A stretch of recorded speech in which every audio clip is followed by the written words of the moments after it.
It's Friday, December 5th. I'm Jim Check with Now Media. With me, Ian Burns, our managing editor out there in the nation's capital. And I understand it's like cold out there. Horrifically cold. It's not nice. Minus 26, did you say? With wind chill, that's what it was, yeah, this morning when I was out. Well, it's a lot better here than that, I'll tell you that for nothing. Traffic moving nicely too. We got lots on the Really Big Show as usual. Really big show. Liberals tout jobs growth, but the reality is weak. It's all about energy with many exclamation marks. Carney in Washington. Who cares? Liberals look to block more accountability with censorship. X rises to the top in Canada. Oh, Joe Lee. Ian loves my headlines. Federal managers feast on the taxpayer. Liberals try to sell the same old lie. Is Quebec the first to leave Canada? Is EB concerned? Trump, the man of peace, strikes again. U.S. economy touted to have huge growth. Kids come first in America. Putin with big splash in India. And are we done with cancel culture in the United States? Because we're sure not done with it here. All that and a lot more on the Really Big Show. You just said that Carney just was shaking hands with President Trump. Yeah, the big orange fella. But sorry, I just have to add, you mentioned that I like when you read out the headlines. One of the reasons I like that is that it reminds me very strongly of Alex Trebek when he would read out the categories in Jeopardy. It's like very similar. I don't know if anyone else has noticed that, but it's quite comforting. Makes me feel like I'm about to watch Jeopardy. There you go. And I'll take, is this real news for 500? It is. It's best news you're going to find on the interwebs. We'll check in on the CBC and see if they're covering half the stories we're covering any of the stories we're covering today, for that matter. Is Carney on CPAC or where is he at? Maybe we can cut away to that if anything happens, if anything worthwhile is happening, other than... I mean, if it's the feed is coming from NBC, I'm watching it on TSN, but it's all over. Maybe he has it on his Twitter, actually. I'll have a look. Yeah, you often Carney likes to, yeah. Let's kick it off, though. The Liberals, of course, touting jobs. Here's Melanie Joly. You know, she's always in the running for the Fool of the Day award. Canada's economy keeps moving forward. In November, we added 54,000 new jobs. This is proof Canadian workers and industries are driving growth and resilience. How you say this in one day, and the next day it's as horrible. But if you look under the hood, let's look at the map of Canada, though. Let's take a look here. So the overall unemployment number has fallen to 6.5. Which is good news. But a lot of this growth is being driven by part-time jobs, which is not good, right? This is like kind of what you would call a kind of a fake economy. If a lot of the job growth is being driven by part-time jobs, that's not good. But you know, like 54,000 jobs in November, and again, driven by part-time jobs. Workers aged 15 to 24, main beneficiaries. I mean, that's probably likely retailers gearing up for the Christmas season with part-time jobs. In British Columbia, the unemployment rate fell 0.2 percentage points to 6.4. Kelowna, though, holy cow, what's going on in Kelowna? 11% unemployment, up from 9.3. So Kelowna is in trouble here. Kamloops at 8.8. That's down from 9.6. And Victoria at 4.1, the leading government employer. They seem to be doing well. And Kelowna unemployment rate the highest among all cities tracked by Stats Canada in November. So Kelowna again, making the top of the list and not in a good way. And nothing about this was expected. This jobs report was not expected. There was an expectation that the unemployment rate would increase and that jobs might be lost. You know, all the genius economists, all the Mark Carneys out there thought that was their prediction. Because, you know, they do that Reuters poll of economists, but also RBC separately. All the big boys reckoned it was going to be a miserable jobs report. And it comes out like this. That's a surprise. But also Kelowna, all this talk about tariffs and everything, I'm not sure you can remember a mere 5 months ago. People were talking about Kelowna as almost uniquely insulated from all of this. That Kelowna and BC in general were gonna do a lot better. somehow now Kelowna's into double figures, worst census metropolitan area, like urban area for employment. So, but I'm not entirely sure what this is. It's quite hard to, because it doesn't tell you what industries. It doesn't drill down that to that level of specifics. But I mean, I'm sure we can commission our beloved Steve to investigate. Yeah, full-time employment is down to a 3-month low, though, and that's the troubling part. Part-time jobs aren't driving a strong economy, and that's the truth of the matter. And then part-time workers hit the highest level on record. Nearly 1 in 5 Canadians now working part-time, but they still get counted in the employment figures. So part-time jobs, not driving it. Some people taking extra part-time jobs as well. We don't think the strong pace of hiring in recent months will be sustained and expect layoffs, and we're starting to see that. We're seeing mills close. We're seeing Algoma steel layoffs. So you're going to see some of those big manufacturing jobs really start to hit this. And those are high-paying full-time jobs being replaced by low-paying part-time jobs for the most part. Most time, part-time jobs are low-paying jobs, and entry-level jobs for that matter. And that's why we're seeing that growth in the youth jobs there. And then Gavin Dew shared with us some stuff there. Today's job report shows BC unemployment rates dipping slightly from 6.6 to 6.4. But it's not really having that much effect. You have an opportunity recession, more anxiety, less opportunity. And youth unemployment remains high in BC at 12.5%, and women are being hit harder at every age. Women employment sits at 6.7%, and 14.2% for women aged 15 to 24. And then like I said, the big closure, Domtar.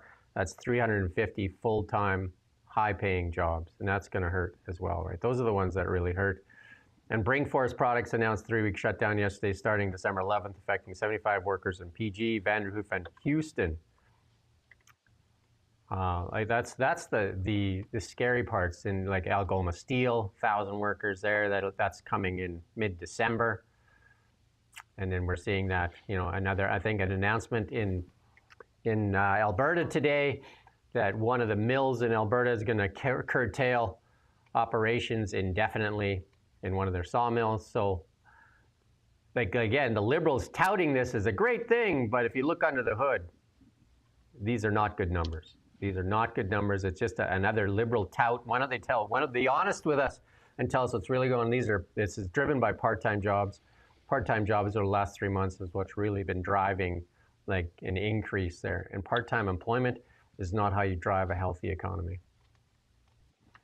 And also unemployment rate of 6.5% isn't good either, is it? But it's going to be celebrated as though this, combined with that GDP quota that they got so excited about, this is going to be presented as evidence that Carney's working his magic kind of thing.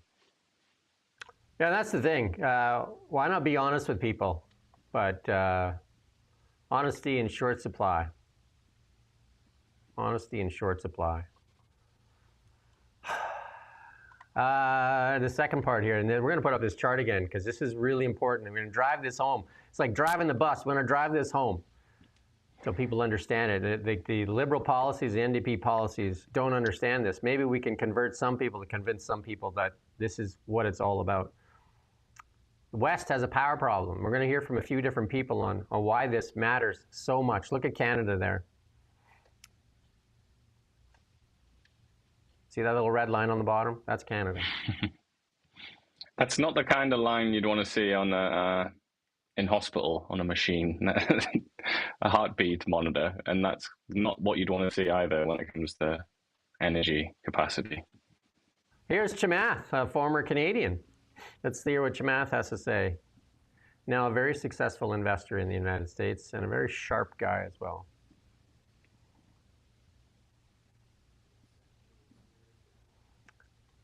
We're going to get it. Is not a climate change issue. Energy is a national security issue. And everybody cherry picks a chart. Let me show this little nuclear chart going up and to the right for China. Wake up, people. The real accurate chart, if you want to be on top of this issue, is what are they investing in? They're investing in every form of energy production. Why? Because if push comes to shove in the future, China cannot be reliant on anybody for energy. It is the same in the United States. Okay? So that's number one. That's why they're investing in everything. So it's inaccurate to cherry pick the thing that helps you reinforce your bias. The real conversation is the strategic gameplay of what's happening on the field. That's number one. Number two, in the United States, my fundamental belief is that the utilities are broken. Because no matter how cheap you make the making of the energy, and I really don't care how you make it, you have to spend an inordinate amount of money transmitting it and distributing it. And all of that indirection is what the average consumer pays. So if you are smart, eventually you will say to yourself, I'll just make it myself. My belief is that the largest utility in the United States will be a distributed utility of homeowners. We talked about this earlier in the week. If China could, it would just get 1 million people to ride bikes to generate electricity. They will use any form and all forms of energy. They lead in so many different aspects. You see in the chart there, they lead in nuclear, they lead in solar, they lead in almost everything. They fire up coal plants where we're shutting them down. They just use energy to the nth degree. And then we're going to hear from another person here on why energy is so important. But what Chamath says is what Iain said the other day. Energy is everything. And we say that over and over and over on this show. Why don't the Liberals and the NDP get it? They're so freaked out about one pipeline, so freaked out. And they want to keep the resources in the ground. If China had what we had, they would be probably like even further ahead. Oh, yeah. But it's just like I was saying, minus 26 with wind chill earlier today in Ottawa. Yeah, here I am. Forearms, it's like 22 degrees or whatever it is in this room. It's like, that's fossil fuels. We have fossil fuels to thank for that, and this is the same across Canada. And it's not just keeping you warm. It's more like what we're doing now, you and I, rather than being out, rather than going out and tilling the fields or whatever. We're here sitting, having a, some might say intellectual conversation, which is a luxury. Only a tiny minority of people throughout history have had this privilege. And that's all down to energy. Because in the past, you had to put all the energy you could find, which was human muscles and animal muscles, into the fields just to stay alive, just to keep what sort of basic level of civilization was possible going. Now with fossil fuels, we can live such better lives, it all comes down to energy. And I say fossil fuels because it's not possible to do it with any other sorts of fuel. I mean, hydro is kind of like a strange exception, and nuclear, but really fossil fuels it's the foundation of our way of life. And it does become rather tiresome to hear them being spoken of as though, like I said yesterday, as though it was a kind of disease or a cancer that had to be kind of urgently extracted from the body to save the body. It's quite the opposite. I mean, I'm a firm believer in solar. I have it on my roof. I'm a firm believer in EVs, and I drive one over a couple of years, and it's all forms of energy that matter. It's all forms of energy that matter, and that's what China's doing, all forms of energy, because energy is so important. It's the fossil fuels, it's the new energy, it's everything you can make energy out of. And small modular reactors is another gift that's coming for Canada, but you're not allowed in BC. And many things. It's all about energy. Energy is what makes it work. And it's not, there's an argument going on in our comments here. It's not about just green versus fossil. It's all of it, all of it, all of it. And use the energy that we have, a lot of it is fossil fuels, some of the largest world supplies of it, sell it to other people so we can invest and create more renewable energies as well. It's just everything is about energy. And here's another proof of that. This is Jensen Huang, one of the most consequential people on the planet right now. The company that he runs, NVIDIA, has a market cap twice that of Canada's GDP, and everybody wants his chips. And he's going to lay this out. This is a bit of a longer clip because it's so important, because it lays it out in layers of what's important for the future. Let's listen in. Are we really losing? It was a very good headline. It was a great headline, yeah. And it apparently caught a lot of attention. As you know, with headlines, the disclaimer part, the foundation part was left out of the headline. But the way to think about that is, let me just handicap it right now. If you look at AI and go back to the first thing that we said, AI is a 5-layer cake. Let's just always simplify. It's not quite this simplistic, but let's simplify AI into a 5-layer cake. Energy, chips, infrastructure, models, and applications. Okay? And let's handicap it across from bottom to top. At the lowest level, energy, China has twice the amount of energy we have as a nation. I want to ask about that. Twice as much energy as we have as a nation, and our economy is larger than theirs. Makes no sense to me. We also know that one of the most important initiatives, one of the most important policies of this administration, and that was the first thing that President Trump said to me when we met, is, listen, we need to reindustrialize America. We need to onshore manufacturing again. We need to help America make things again. It's going to create jobs. That part of the economy has been offshored and completely gutted the United States. We need to bring that back, and he needs my help to do so. And so that entire sector of the economy is missing. And however, without energy, how do we build chip plants, computer system plants, and these AI data centers? We call them AI factories. We're building simultaneously 3 different types of factories in the United States: chip factories, supercomputer factories, and AI factories. They all require energy, every single one of them. Yeah. And so on the one hand, we want to reindustrialize the United States. How do you do that without energy? And so good. the fact that we vilify... That's good. The fact that we vilify energy, that's what we do here. And the Biden administration was doing the exact same thing in the United States.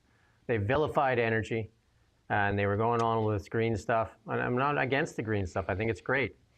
But why are you vilifying energy? Energy is important. You know, the Canada talks about, Evan Solomon says that Canada leads in AI. He just laid it out for you. Energy is the foundation. Chamath laid it out for you. Everybody with half a brain can lay it out for you. It's all about energy. If you want to industrialize their nation, how did we get industry? How did we get through the Industrial Revolution? You said it in England. What was it? What was the form of energy that brought England out of the Dark Ages?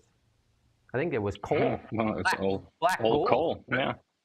And there was a little bit of hydro as well, but I mean, marginal, tiny compared to the contribution of coal. But it's not just prosperity. We're talking about great power politics here, aren't we? Because we're talking about China, and he's talking about how much more energy China's producing. He asked the question, and this has been asked many times, why is it that the British went to, for example, India and colonized India and conquered India rather than the other way around? Why didn't the Indians come around Africa up into the Atlantic and conquer Britain? Possibly the central reason to that is that the British had energy. They had vastly more energy than the Indians could access and produce. They were still living in a pre-industrial, pre-fossil fuels environment. So obviously, if a people can generate 10, 20, 100 times more energy than you because they have more sophisticated and efficient means of doing so, they're gonna slap you. They're gonna come and take your stuff off you. They might conquer you. They might colonize you. You know, it's like you don't want to mess around with energy, and that's obviously what the Americans have completely figured that out. And like we've discussed before, they know that there's no backstop. They are the backstop. Like there's nobody else after them. There's nobody to protect them. So if they don't have enough energy to compete, it'll all collapse. Whereas in the sillier countries in the world like Germany, and I'm sad to say Canada, there's always America to protect you. There's always the granddaddy sort of sitting there in the back. So I mean, maybe we take it a little bit less seriously in countries like Canada, and that's ultimately and obviously to our detriment, isn't it? We squander our wealth and our prosperity, and many people go hungry in this nation because of it. And there's arguments going on right now that in our comments here about it's all about green and climate change. That we squander our prosperity because of comments like that. We are fools, basically fools. The Americans have figured it out. It's all about energy. It's all about energy. And we should be using the energy we have and the resources that we have beneath our feet to get us to a better place. I mean, that's going to happen naturally. but to squander what we have, and look at where we're at, and just this nonsense is not getting us anywhere. But anyway, it's all about energy. We got a couple more clips here. We're going to pass by that Jensen Huang one there. He just says basically it's all about energy. I mean, we need more energy than you can believe to move into this new AI age, and it's it's even what Europe is trying to do, protect itself from wars, and then if you want to manufacture weapons, it takes energy. Everything takes energy. Yeah, I mean, Ian, you were just living in the United Kingdom, and you had to choose what time to turn on your thermostat because you couldn't afford to run it longer. Yeah, and that's like lots of little personal tragedies like that going on in England. But then imagine the industrial decisions that are being made, and it's not just England; it's also Germany. Look at all the companies in Germany, like that sort of foundation of the German economy. Look at all of them who've moved to America. That's completely about energy. If your energy is so expensive, you can't compete. You can't have an industry. But I mean, yeah, so it's both sides. It's your economy crashes, but also your people are miserable. And they're sat around in like 10 sweaters trying to stay warm in their own home. It's just, the worst thing of all, though, is that it's a choice. It would be sort of understandable if we were just cavemen sat around a fire or something like that. Then it would be like, oh, okay, well, this is our destiny kind of thing. There's nothing we can do about it. But to be in the 21st century and to know that this is just purely a choice, it's because of decisions made by ideological people who, they are extremists who are not really connected to what the majority of their population wants. Can we put that makes it all the worse, really. Can we put that chart back up? The West has a power problem. This is for that one there. This is for our friend Lightning Rod. Yeah, I have solar on my roof too, Lightning Rod. It's great, and it contributes. But if you see China is not living off of green energy. China is living off all forms of energy. All forms. I would also say we don't have this chart, but somebody was going on about guns, germs, and steel earlier, which is like it's a book about what we're talking about, really, like how countries develop. Also books by, noted communist Eric Hobsbawm. You can read books by a lot of different historians, but you can see a chart like this, almost exactly like this, but instead of that being China, it would be Britain. And the frame of reference, the timeline would be the 19th century or the 18th century. It's not a coincidence. It's not a coincidence that this exact chart will be replicated from 200 years ago, but with Britain going up and China stagnant. And what happened to China? It was carved up. The British, the French, the Americans, everybody got a piece of the pie because China was just a stagnant, do-nothing empire that couldn't compete with the Western powers, which were fueled by efficient energy. It couldn't be any more serious. It's deadly serious. It's all about energy. Canada has lots of it. Canada does not have the political will to tap it, though. And we're look at all this argument and the Team Canada falling apart because we can't even agree to a pipeline to the West Coast. Shameful. Which is just, that should have been built 30, 40 years ago. It's like, what the hell? We should be thinking about like pipeline 3.0 at this point, but instead we're still talking about things that should have been finished decades ago. That is such a bad sign, isn't it? If you're diagnosing the patient here, your eyebrows are raising there. It's like, you still haven't even built that. This chart, pin it on your fridge, print it off, hand it out to the people that start screaming at you about climate change, stick it somewhere, pull it out of your pocket, throw it down on the table and say, this is all you need to know. It's all about energy. All forms of energy. Anyway. Carney, he's heading off. Well, he's there. Did the handshake. Anything else going on, or just the FIFA handshake there? Again, who cares? There was a pat on the, Trump patted him on the shoulder. Because they're standing next to each other in the gods, looking down. Well, but, they were saying something quite far away. You can't really see exactly what they're doing, but there was some chit chat going on and some patronizing little shoulder pats. just a warning here for Lightning Rod.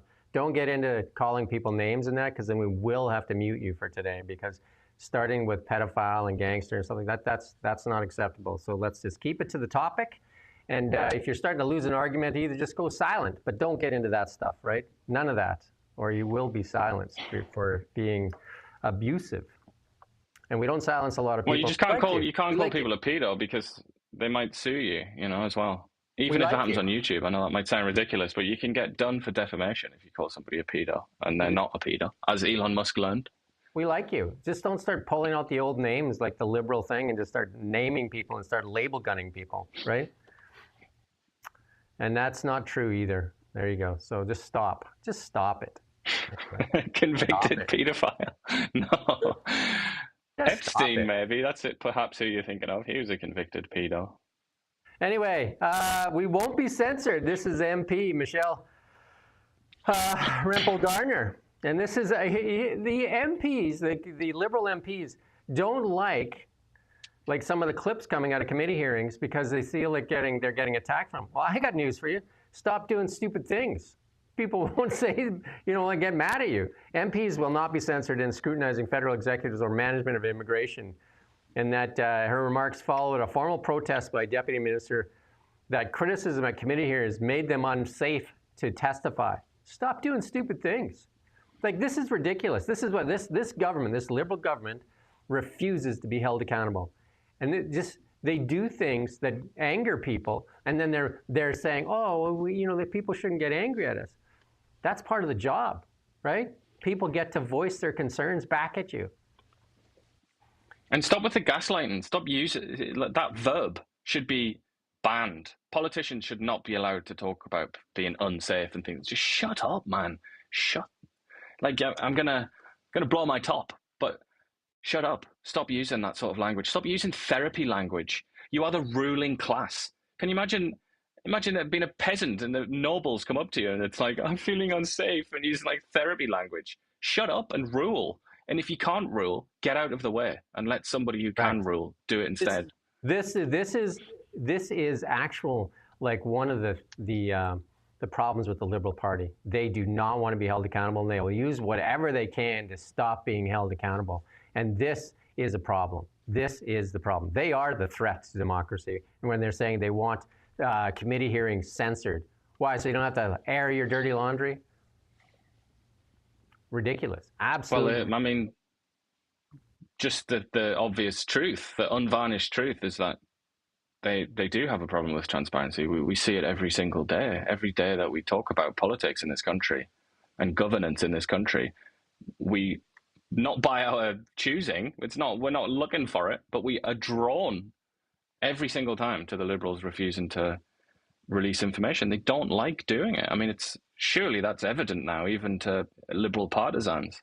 Although I suppose they would probably describe it as being a bit cautious or something, or they'd use language that sounds more positive. But it's undeniable that they're not very forthcoming with information. Well, we can show you tons of examples of this. We won't be censored. Well, here you go. The EU just fired a 120 million euro shot at X, and it backfired immediately. They slapped Elon Musk's X with a 120 million euro fine, the first ever punishment under this digital services, because Elon refuses to censor. And they got a reaction already. And who'd they get the reaction from? J.D. Vance. So Vance a lot? Sir Vance a lot, and said, nope, not going to happen. J.D. Vance, rumors swirling, you will fine X hundreds of millions of dollars.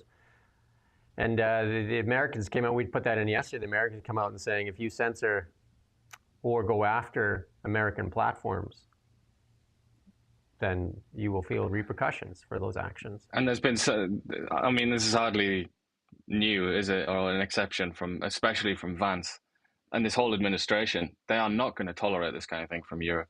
And ultimately, Canada, they're the daddy. Yeah. So they're gonna win the argument.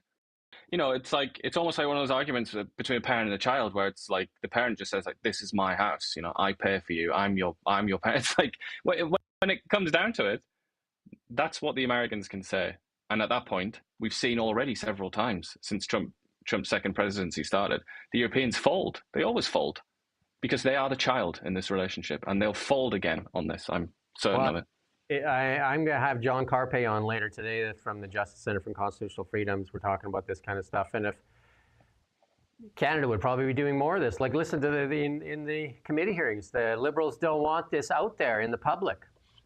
They work for the public. They forget who they work for. They're voted for. They are not gods.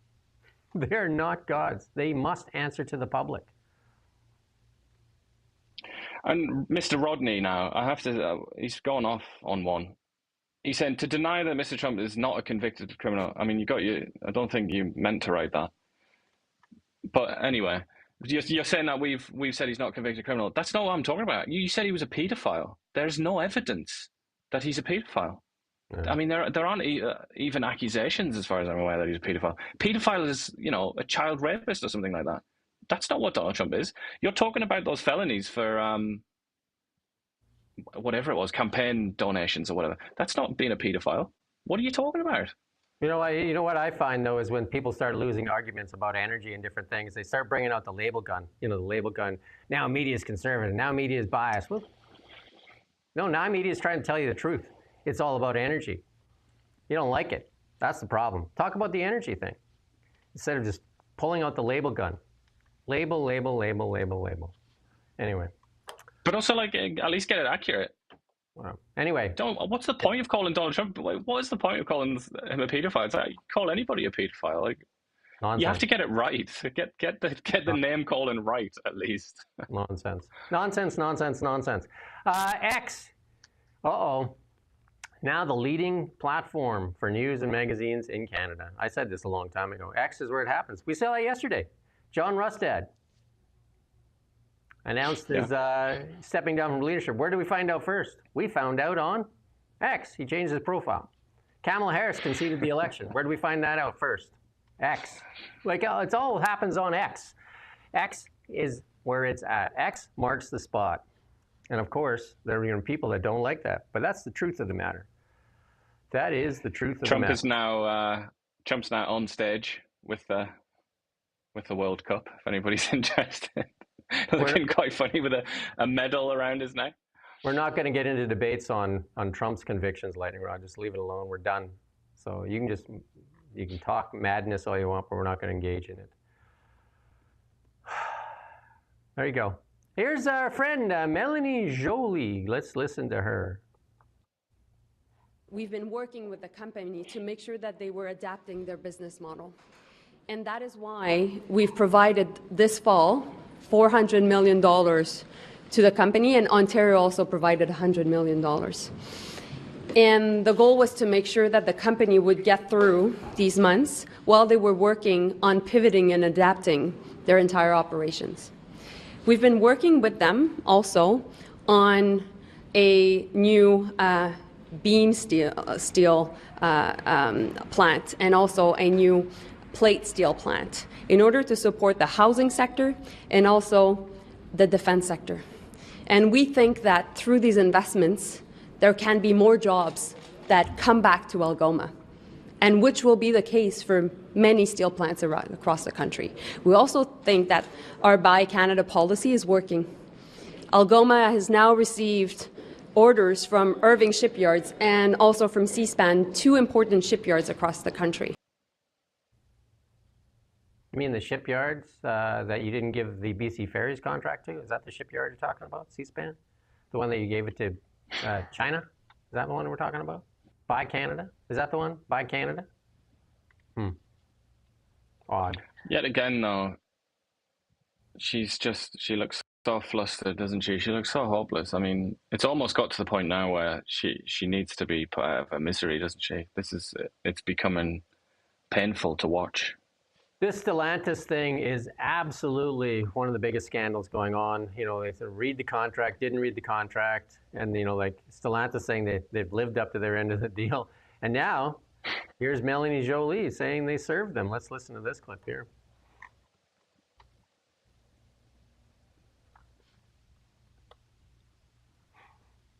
The federal government is escalating its fight with Stellantis. Ottawa has put the automaker in its legal crosshairs over the company's decision to move some production to the U.S.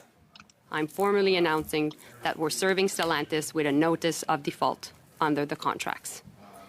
When it comes to protecting auto jobs, we will not let these industries down. That's Industry Minister Melanie Joly making the announcement yesterday at the House of Commons International Trade Committee. Stellantis said in October that it's scrapping plans to build a model of Jeep at its plant in Brampton, Ontario. That decision has affected some 3,000 workers. The federal government has paid Stellantis more than $220 million in recent years to upgrade two of its Canadian plants. Minister Joly says those funding contracts include job guarantees for Brampton. Stellantis says it is not in breach of contract and that it hasn't shuttered the Brampton plant. Can we have the contracts, Melanie Joly, without redactions? You said that they asked for redactions. They said they didn't. So cough them up. Let's take a look at what CBC's covering, though, because are they covering the Stellantis stuff? Or are they covering any of the other stuff that we're going to cover today? What do they got going on? FIFA, Carney and Trump chit-chat on sidelines. That's a nice headline for you, chit-chat. What does that mean? Who cares? Who cares? Here's an attack piece on RFK Jr. What do we else we got? Canada's unemployment rate fell to 6.5, a steep drop. Why don't they put in there? Driven by part-time jobs. Don't like that, hey? I don't see it. No. I don't see the scandals. Do you see them? Odd. Can't find them. Certainly see RFK Jr. scandal that they're trying to push there. Lots of FIFA stuff. I'm sure that helps the people losing their jobs, their good-paying jobs. I'm sure that's helpful, right? All the FIFA stuff. Nothing. Yeah. Just nothing. Just Somali nothing. communities feel unsafe, it says, in Canada. In Canada, yeah. After Trump's tirade. I don't really understand that. Don't know what they have to fear in Canada. Here's some reaction from Stellantis here. We'll just put this in. Why not, hey? One thing that I found fascinating last week at committee, we had the deputy minister come in, insinuate that the minister hadn't read the contract. He said everybody at the table, though, had read the contract, but then later he said he didn't read the contract. So I'm curious on your end, how many people have read the fully unredacted contract? I'm going to say 5 or 6 have reviewed the entire agreement internally. Yeah, not that many have read through the entire agreement. Okay, and then how many people would have access to even just partial elements of the contract? Internally, in terms of claims or in terms of legal review, there would be those departments that would focus on their sections of the agreement. So fair to say a couple dozen people, probably at least, maybe more, would have access to at least certain portions of this contract internally? Potentially. Have you guys entered into a dispute resolution process with the federal government? We have been in conversation with the minister, with the department, with respect to moving forward on a plan for Brampton. It's your view that you are not in breach of the contract. So I mean, if the minister's saying you are, you're saying that you're not. I mean, how do we square that? No, we do not believe that we are in breach of the contract. We are honoring our commitments. Release the contract, Melanie Joly. Because, I mean, they're not worried about it. Release them. Let's have a look. You know, there's probably people in the public here that would read them. I'd read the contract. You know what I mean? Like, I'm willing to read the contract, Melanie. But that might be the best that this government can hope for, is to make it open source and just try and get the whole of the country behind them, because why don't they? Clearly aren't managing it by themselves. And once again, we see somebody from the corporate world who's clearly intelligent and running rings around politicians. You know, it's you see that too often. And that means that we lose. Whenever that scenario plays out, we lose. The country loses. Well, you know, the bureaucrats, like I said, they love to feast at the trough now. This is from Holly Donald Blacklock's. Cabinet last year approved an 84% increase in number of federal managers paid more than $150K a year. How you doing? How you doing? I think that was Friends, right? How you doing? It coincided with the public statements by the finance minister that these are hard times for Canadians. Well, not those Canadians. It's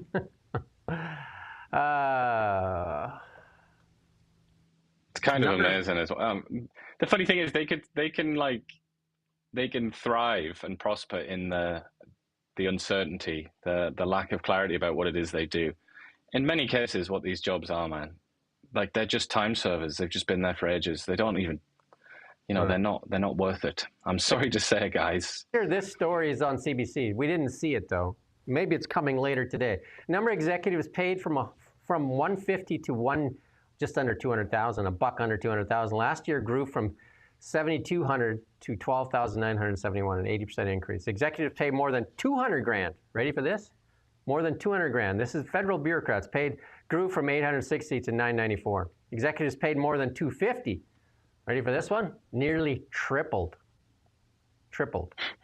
From 88 to 220 managers. That's what federal bureaucrats are getting paid. These same people that don't want to release documents, don't want to share, you know what I mean? They don't want to be held accountable. They redact everything. They don't want to read contracts either. Like, who's reading the contracts? Like I said, I'm willing to read the contract for free. Send it over. As a patriotic duty. Yeah, I'll read it for free. The Inquirer also counted 82 executives paid more than $300,000 a year over the year increase of 44%. 3 managers were paid $400,000 compared to the one previous year. And we've seen the ones that Carney hired recently. They're all in the 500 plus range for these new cabinets that he opened up. Build Canada Homes. What were the other ones that they opened up recently? The projects, the projects office. Everybody making money. Procurement, defense procurement. Yeah. Somebody's pointed out that woman that we were talking about from Stellantis was actually a MPP, she was in the Ontario provincial government. So that just makes it even worse, doesn't it? Because she was obviously bright. She did her stint in politics, learned, got the network, learned how it all works, then went over to work for the corporate world to screw over the Canadian taxpayer using her superior intelligence and knowledge.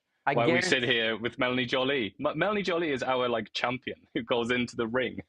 I guarantee the Stellantis lawyers read the contract. I guarantee that they read those contracts.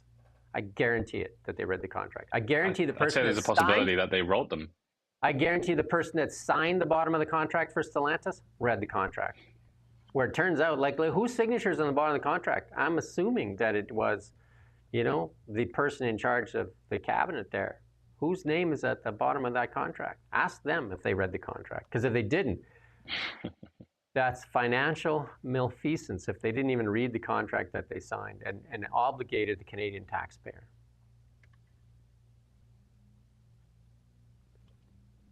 I don't know. Is that on CBC? It's like, what's the fiduciary responsibility or something, isn't it? That's what it would be classified as.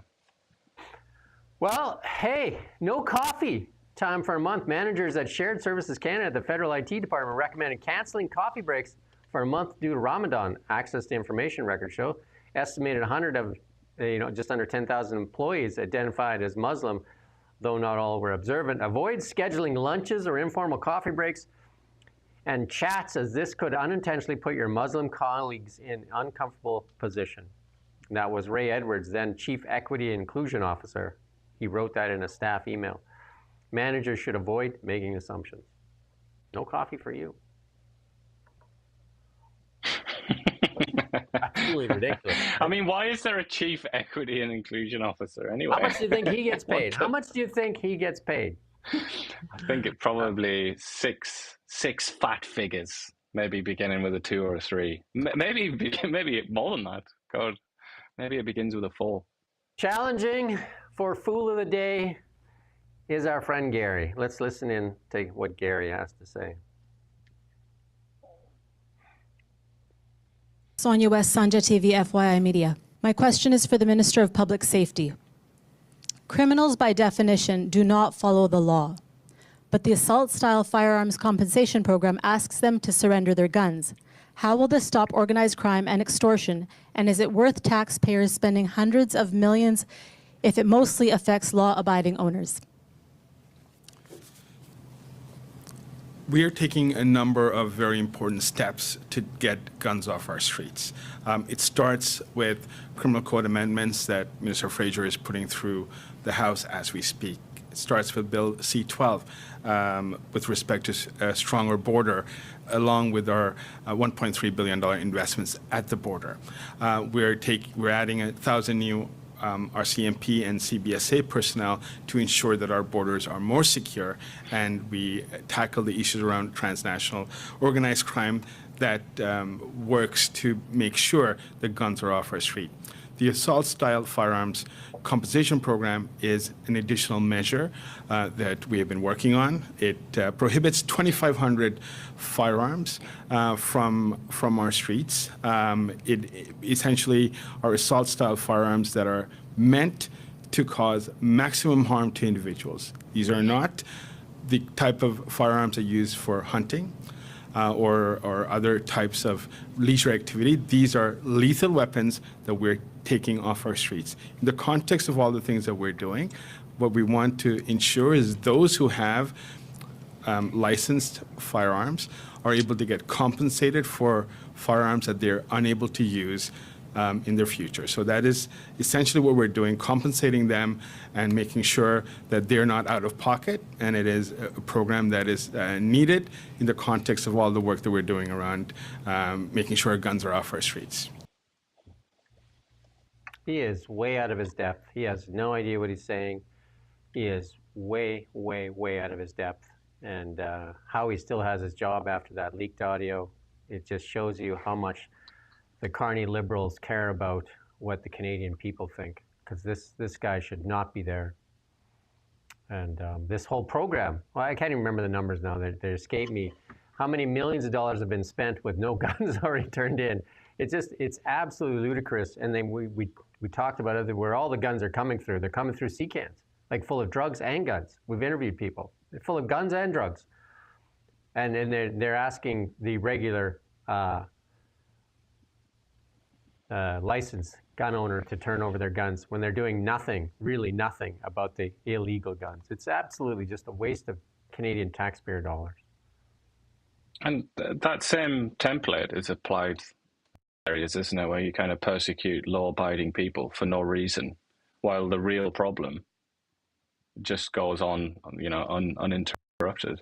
But I also just want to say, in relation to Ananda Sangri, dear precious Rodney ally, friend and ally, Mr. Rodney, said to me, "Why did I flee my country?" I assume, obviously, you talk about England, aren't you? I didn't flee England, but also, what you say, my country. I'm a Canadian citizen, so I mean, Canada's my country these days. It's where I live, and you probably would gather that based on how I speak about Britain. But also, I just want to know, you say that about me. Would you also say that about Ananda Sangri then? When you're talking about Ananda Sangri, do you refer to him as a Sri Lankan? And would you ask him, why did you flee Sri Lanka, your country? You know, it's a very selective application of that logic, I think, where because you obviously don't like what I say or what we say, that you try and sort of marginalize me as a foreigner. Is Ananda Sangri a foreigner then? I mean, you're going to have to answer that question. You need consistency there. Well, another one. Housing, the fees, a housing barrier. Municipal development charges pose a significant constraint to housing affordability. And that's what CMHC said. I mean, that's, again, no-brainer. And then remember the tout, 500,000 homes a year, the Liberals said. 500,000 homes a year. The PBO office says more like 26,000 over 5 years. That's a big difference, isn't it? 500 times 5 is what is that, 2.5 million versus 26,000? It's like 1% of what their percentage, right? Research and market intelligence shows this cost may be passed on to homeowners. No, S-H-I Sherlock. There you go. Like, there's so many fees. It's absolutely crazy. Development charges per apartment unit range from just under 9,000 in Montreal to 21,000 in White Rock, 39,000 in Ottawa, 45,000 in Langley, 54,000 in Burlington, and 62,000 in Coquitlam, 77,000 in Pickering, and 97,000 in Brampton, and 130,000 in Toronto. and up to 180,600 in some places, just for fees. Just to grease the pockets of the city so that you can be granted permission. So the Liberal budget, the Liberal touts, and how they got elected, they're going to build Canada Home. They created this whole agency, and that person heading up that agency makes over 500 grand a year. Over 500 grand. I think it's in the 6 number.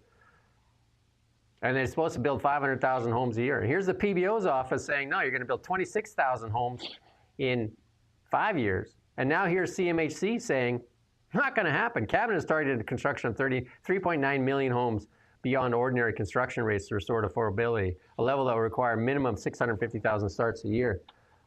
And that's not going to happen. We expect housing starts to slow down. Urban starts last year numbered 227,697. Canada has never built more than 273,000 homes in a single year, and that record was set in 1976. And yet we're supposed to believe all these touts. I don't think that was a time when the population was growing quickly. That was young population. And they needed to build the houses. Same's happening now, but we're not building the houses. And yet people still deny that there's any relationship between this immigration binge that the Liberals have gone on and high prices for houses. People still deny that. We looked on CBC earlier. Was this on there? Was this story on there? Did you see that on CBC at all? They're talking about what the PBO says, 26,000 homes over 5 years, not 500,000 homes a year? I wonder what percentage of CBC's audience doesn't have a home. I would say it's minuscule, frankly. Anyway, here's the TC Energy CEO delivering a report to the White House on how to boost oil and gas infrastructure. You know what TC Energy is? Does anybody know? Want to take a stab at it? he was in D.C. this week after being commissioned to write a report for the Trump administration designed to help the U.S. build new oil and gas infrastructure. Why wouldn't you do that here in Canada? Francois Poirier said the U.S. faces the same challenge as Canada, explaining, we would like to see permitting times get shorter, a surge in energy demand driven by widespread electrification, the resurgence of domestic manufacturing, and proliferation of data centers, and strategic expansion of liquefied natural gas exports is colliding with aging and limited infrastructure. But they're taking it serious. We, on the other hand, continue to argue about a pipeline for years. Yeah, they're taking it deadly seriously, as we discussed earlier. The Americans are really, I mean, they've got to prove it. They've got to actually do something, but they are talking the talk. Whereas, yeah, I mean, this just sums it up, doesn't it? That they bring down somebody from a Canadian company to tell them how to build out their oil and gas infrastructure. But and the White House is like eagerly lapping it up. We're not using them. We're just like, yeah, we don't want that stuff here. Who cares? Go to the United States. Right? Well, they keep saying, don't they, that that guy, Chris Wright, I think it is, who's in charge of energy for Donald Trump, like, he's going around and they love him. You know, all these companies, they're so excited to finally have somebody in the White House or in a powerful government that's actually pro-energy. You keep hearing all of these positive reviews that he's getting. And here's a little... Remember when the Liberals, Justin Trudeau's Liberals, were telling you that carbon tax didn't add to the price of food or inflation? They said that. They were adamant about that. How many times? They even got a bunch of laureate economists to say, I think it was 100 of them, to say it didn't add to the price of inflation. But when they took it off, they just like, oh my God, look at this. Look what we did. We lowered inflation by removing the carbon tax. And just like, let's listen in to the new environment minister talking about the industrial carbon tax and how it doesn't add to the price of food. So you suggested earlier in your opening remarks that there was a climate cost of food, yet the industrial carbon tax is still applied to fertilizer production, grain drying, farm equipment, etc. And you've made great speeches in the House to the effect that this is not a tax, has no impact on food prices. Isn't that an oxymoron? I mean, like that's ridiculous. You say there's a cost of food for all these other things, but yet you're taxing the means of production of food, and it doesn't impact the price at the grocery store. Can you explain that, please? Yeah, I mean, I can even provide the studies to this committee if you want. Absolutely. There are studies time and time again, in fact, that say that the industrial carbon price does not increase the cost of food. So then what does it impact? Is it just impact the viability of farms, and so farms get smaller? No, it does. It's actually So farms consolidate to bigger farms? Small farms aren't impacted by the industrial They're carbon price. not impacted by it all. So the carbon taxes that I'm paying as a producer are what, imaginary? The industrial carbon price applies to large industry. It applies in different ways in different parts of our country. I pay carbon tax on the electricity and the equipment and the fertilizer that I use to run my farm. And you say that's imaginary? I would love to see how you're breaking that down, but what I am telling you... With real dollars. You wouldn't have a line, sir, that says anywhere industrial carbon price... Because it's hidden, yeah, but the price has gone up on everything.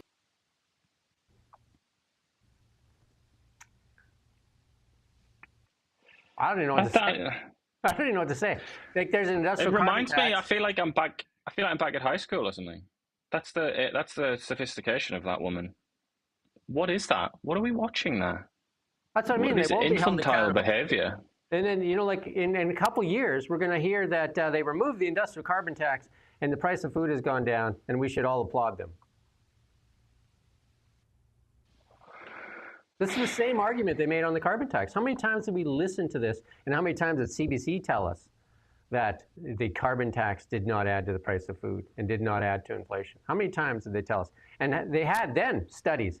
100 laureate-winning economists came out and said, all funded by the Liberal government, that came out and said that carbon taxes don't add to inflation.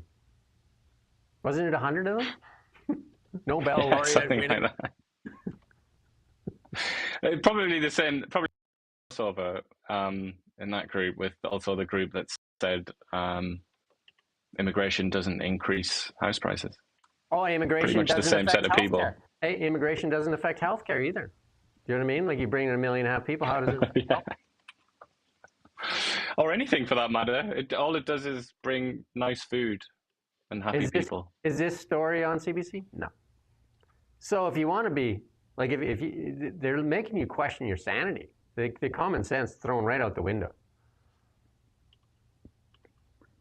We paid for a study, and that study says it doesn't affect that. But now, how long has that been the case, though, that they try and make you feel like you're stupid? They try and make you feel like that is gaslighting. That's what people mean by that term. So here's CTV doing the carrying the water for the Liberals again. And, let's get a new tax going. And they're saying that doctor shortage myth and taxing boomers. Boomers didn't fully prepay for health services now receiving in Canada. Instead, the burden is being strapped to the backs of young people in the form of debt, according to a UBC prof. They worked their whole lives paying taxes. They didn't pay for anything. So Paul now wants a way to fix healthcare in this country is not to employ more doctors. There are already more than we need, but instead to tax wealthy seniors. That fixes healthcare, a new tax, isn't it? You can't get in to see a doctor, but somehow a new tax will fix it. How does and that would be that would be a pension tax, wouldn't it, as well? Like a levy on your Just like, how many millions of Canadians don't have a doctor, a family doctor? But if there was a tax, they would, obviously. I just don't understand how those correlate. I'm an accountant. I can't figure it out. A tax all of a sudden gets millions of Canadians access to a doctor. How does that work? Because we have free health care. So how does it change just by taxing these seniors, taxing wealthy seniors? This is basically it. The boomers voted for the Liberals, and now they're about to get punished. Stupid is his argument. Does. This guy's argument is that when boomers started out in the world and started paying taxes, 10% of the population were seniors, 20 plus, and it's increasing. And his argument, therefore, and a lot of that is down to, longer lifespans. So when you live longer, you need a lot more healthcare. And his argument is that that wasn't like baked into the taxes that they paid during their working lives, because there was not an assumption that they were going to live to their sort of mid to late 80s.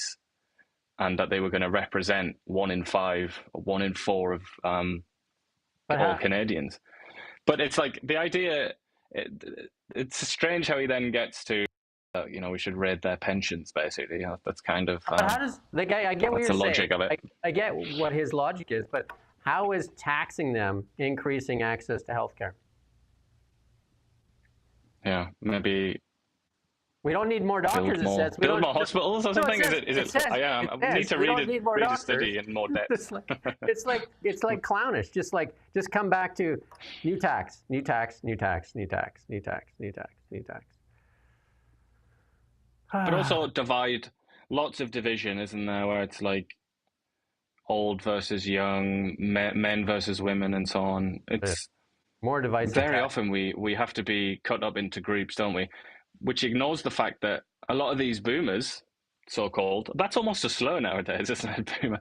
But a lot of these older people, they feel really bad for their kids and grandkids. They're not like, it's not like they're at war with each other, the old and the young. Not, at least not on sort of personal level. It's a shame that it degenerates into that. Ottawa begins to consider the possibility of a Quebec referendum. Is that going to beat out the Alberta referendum? This is what the Liberals have done to Canada. We have a country that is not Team Canada. We have the provinces pitted against each other. We're fighting over a pipeline. We have people, talking about nonsense on here, arguing about things too, instead of tapping the vast resources. We need a real leader that comes through and says, this is the plan for Canada. This is how we have Canadians. I did interviews with MNP talking about, 67% of Canadians are $200 away from meeting their monthly obligations. Yet, we don't want to tap our energy, our biggest resource. It's like, that's our asset, sitting right there. Nope. Anyway, Quebec independence could become central to Canadian politics next year, and Ottawa is already making plans. According to Conservative Party source discussing the issue with CBC, it comes as the Parti Québécois has led in the polls for Quebec for 2 years now and has promised to hold a referendum on Quebec sovereignty during its first term should it win power back next year. Mark Carney's government has already held talks about potential unity crisis that could be unfolding in Canada, according to CBC. I mean, it's not just Quebec. I mean, if Quebec goes, Alberta goes. If Alberta goes, Quebec goes. I mean, it is the unraveling of Canada. But when we can't even get a pipeline. I mean, we talk about this on the show all the time, the sovereignty. There's so many different competing sovereign nations inside of Canada. But it's almost, you saying what you were saying there about Alberta and Quebec, it almost feels like it's getting to be like one or the other now, isn't it? Because they're so together. And it's also what it represents. But you say there's several countries within Canada. I mean, fundamentally, I would say there's two countries in there. There's Quebec and then there's the rest. And the rest is very complicated and mixed, but I think, loosely speaking, that's true. And there's an interesting thing here, like a Liberal source tells CBC that we need to start promoting the benefits of federation to Quebecers. Do people in Quebec really need to be told what the benefits are to them? Yeah, they've been living off of this it whole bloody system seems to exist for them, to keep them happy. Hence we have an extremist MP like Stephen Guilbeault trying to drive the national agenda, trying to kill a project thousands of miles away from where his constituents live. I mean, there's another bit in this story which is quite interesting where they, and elsewhere as well, I've been reading about this, where it's comparing it to the 1995 referendum and how there was like that love bomb, wasn't there, from the rest of Canada, and when they went to Montreal and trying to persuade Quebec to stay, and there was all this kind of affection from the rest of Canada, trying to almost begging Quebec, like, please don't go. And what a lot of people are saying now, including in this article, is it wouldn't be like that now. Now it would probably be, how can we help you leave? Like, what can we do to make this easier for you? And I feel like that's true, actually.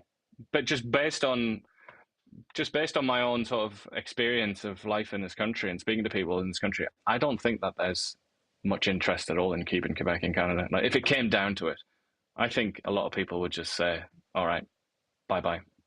I know the Newfoundlanders would like it. They would, then Toronto's only an hour away and they could get down there and watch a Leafs game.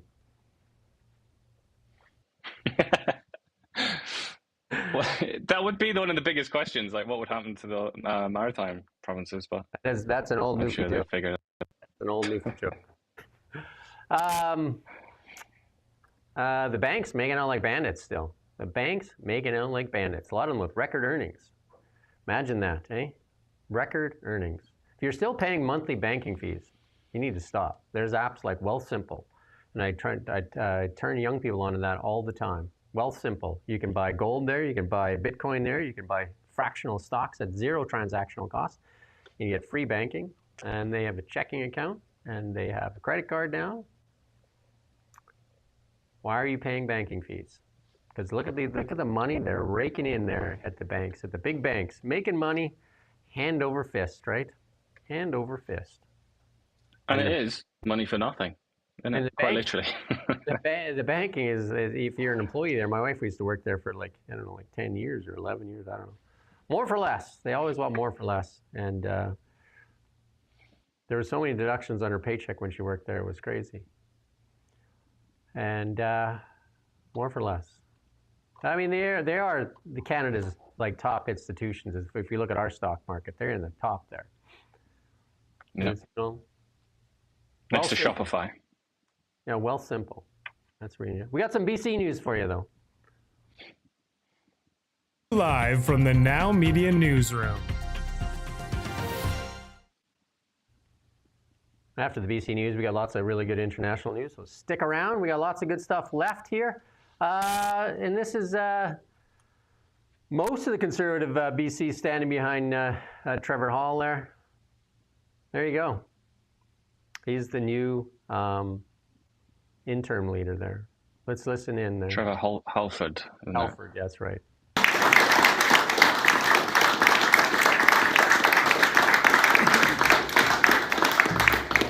Thank you, guys. I just want to begin with a couple quick things, if you'll allow me.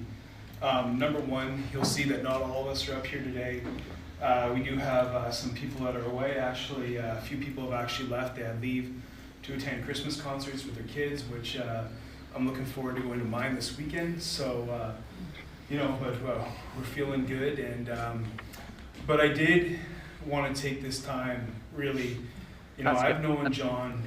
That's good. We're going to talk about it a little bit later there.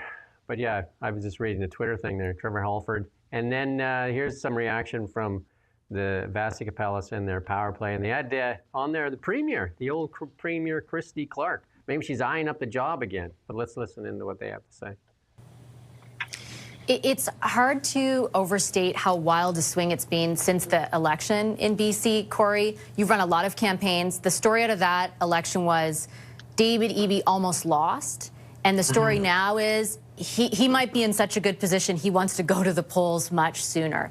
Like, what do you think went wrong for John Rustad? And do you think the party is salvageable under a different leader? Well, I think you saw the party pulling itself apart on really secondary or third tier issues, as opposed to focusing on the big stuff. I think Eby is probably deceptively vulnerable if the BC Conservative Party can actually get its act together. When you look at things like the development of pipelines, there's a huge number of votes there. Pushing 70% of the electorate is in favor of that sort of development, maybe with some caveats or asterisks on that. But overall, you're dealing with a supermajority of people who want to see things move forward. You're also seeing issues like cost of living and jobs in the economy generally driving the issue set. And if you're to add another one, it would probably be crime. So that's a very favorable issue environment for Conservatives. If you can find a leader that can focus on the big stuff and then put on a shelf some of the smaller issues that tend to tear at the core of a Conservative free market coalition, then I think you've got a good basis for a winning campaign. But I guess we're going to see in the coming weeks whether, as Christy said, a leader that can do that emerges, that has enough strength to pull those threads together and to talk about the big stuff rather.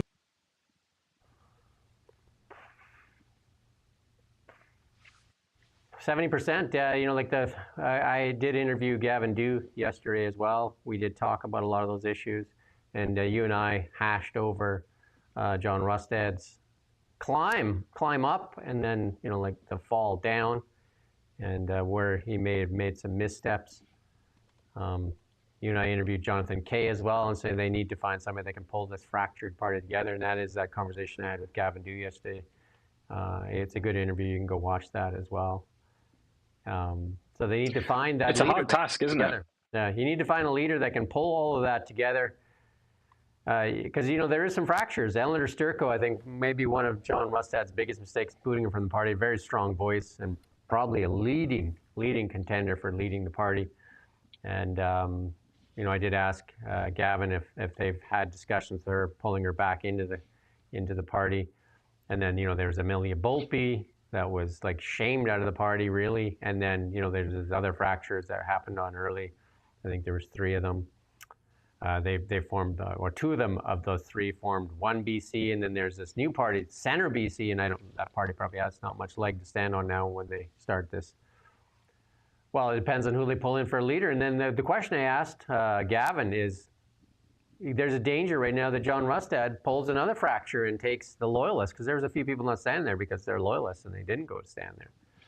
And then so does John Rustad become a new fracture himself? Or I asked if John Rustad would lead and hold this party together. So lots of questions. Well, Rustad said that he's not interested. He doesn't want a civil war, he said in his words. So I imagine he's going to be quiet. And that'll be a big thing. Certainly, that's what Kevin Falcon did. If John Rustad sticks and holds the line and holds some of his loyalists and holds them in there, because some of them loyalists have to be worried too that they get tossed, because some of them had no political background before running. Some of them locally here, so they're definitely at risk too for whoever becomes the leader and decides who gets to run under the flag of the BC Conservatives. But the issue is the same as it was with Falcon and same as it was with John Rustad. They need to find somebody that can bring together actual conservatives, like social conservatives, people who you would call right-wing or centre-right or whatever. You need to bring them into the same party as people who are liberals, from the BC Liberal days. They need to figure out a way to do that. Obviously, Rustad couldn't do that, and hence it was carnage. Kevin Falcon couldn't do it. I mean, it's not easy to do that, is it? Well, it's a lot easier for David Eby, because he just leads a progressive coalition, really, and that's just like a hodgepodge of all kinds of weirdness, vague left-wingism. His only real rival is the Greens, because they kind of out-progressive him, and sometimes he needs to guard his left flank. But I think it's quite easy for David Eby or whoever leads the NDP, at least compared to BC Conservatives. It's that is a really, really hard job. I wouldn't envy whoever it is that's going to do it. But you mentioned Eleanor Sturko, you mentioned her so many times. It would take somebody of that caliber, I think. It's going to take somebody who is obviously a high grade person, I would say. You can't do it if you're just a mediocre partisan. That's not going to work. They're going to need actual ability. I think the reason she was booted is that she was a strong voice and there was a leadership challenge, and that, I think those are the stakes that John made, and he's paid the price. But the NDP, lots of pots on the stove that are boiling over, and I don't even think they know which pot to look at. They've made a mess, including in the interior here with healthcare. It's an absolute mess. And then crime, safety, economy, all kinds of things. And the one big one that's sitting right there is 70% of Canadians or British Columbians want a pipeline. And this government is an absolute no-go on that. So there you go. That alone can help you win an election. And here's a part of Rob Shaw put this out there. This is actually from Angus Reid, though, that Eby's popularity may be sliding a bit there too. It's remarkable that it's remarkable that he won that last election, that he survived that election. But it's by a whisker. There's by a whisker, right? And that was John Rustad's mistake too, by not pulling in the BC United, the stronger BC United candidates, and bringing them into the big tent, and he just left them hang in the wind. And that I think is the one regret that he has. And there's many people that tried to convince him to make those phone calls, but we were talking with a lot of those candidates that didn't get any communication for 2 weeks, and they decided to run on their own as independents. That is the mistake. That is, you know, like you want to talk about a TSN turning point? That would be it. And whoops, right? There you go. Yeah.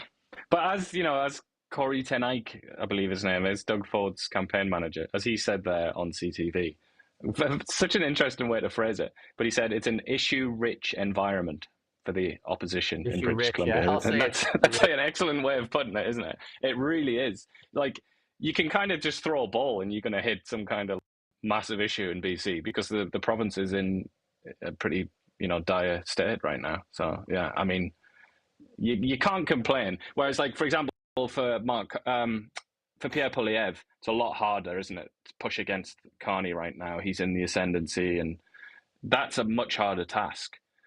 But for whoever's in charge of the BC Conservatives, like, you know, just you close your eyes and shoot. You're gonna hit. You know, you're gonna get a winner because there are just so many problems. And Eby is personally doesn't have much of a personal brand or anything like that. He's a kind of doesn't have much of a personality at all, at least in terms of how he presents himself. So, I mean, so many options.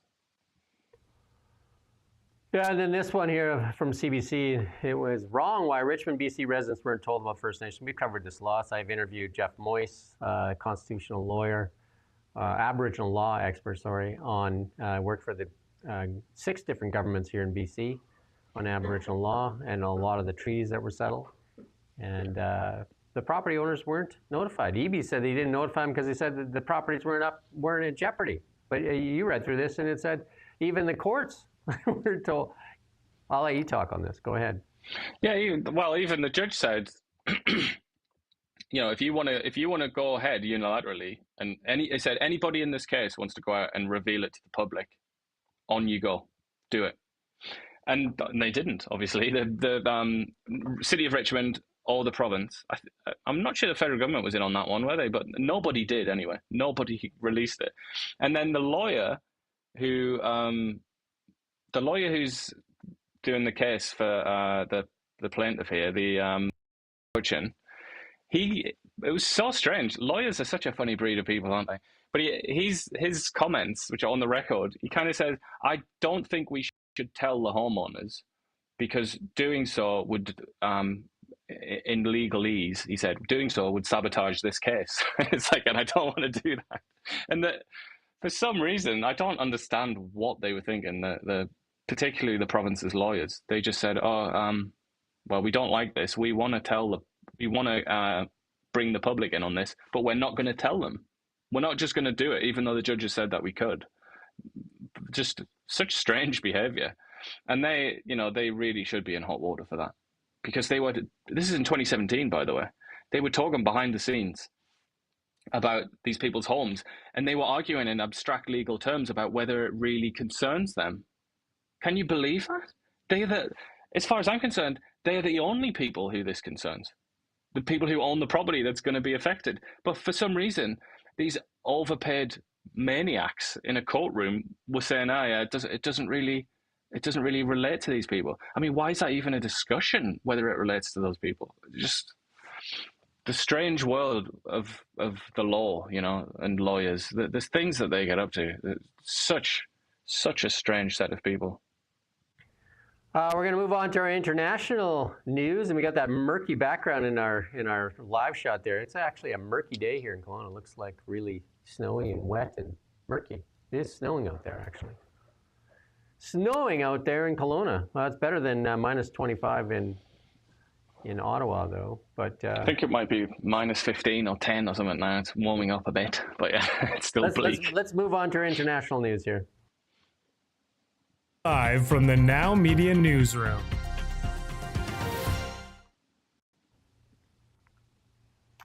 Donald Trump, the peacemaker, at it again.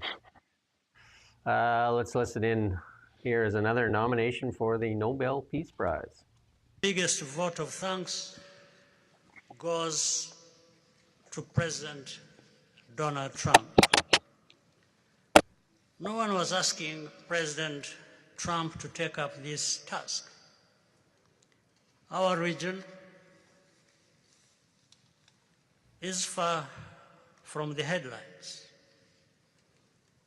But when the president saw the opportunity to contribute to peace, he immediately took it. This conflict has lasted for 30 years. We have seen countless mediations and efforts, but none has succeeded in resolving the underlying That's good. That's issues. good on that. So there you go. That's the war with Rwanda and the Congo. And then this goes on. I watched the whole news conference there where they all spoke.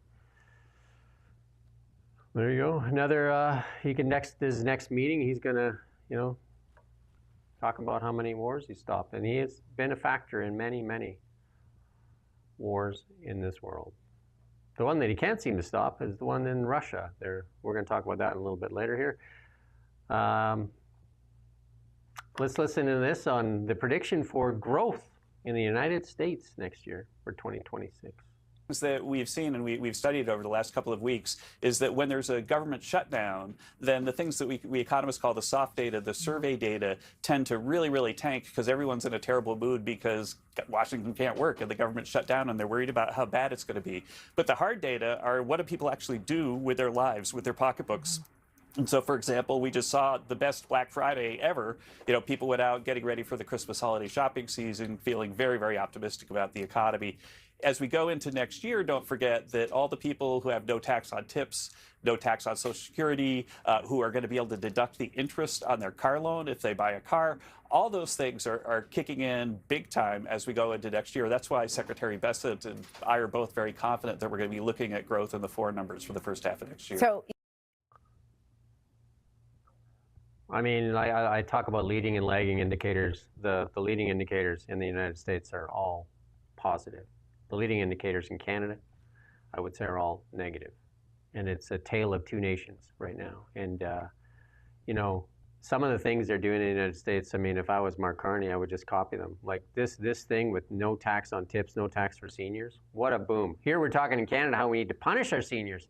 There should be no tax on CPP. And here we're talking about how we should tax them more, how we can just take a little bit more from them.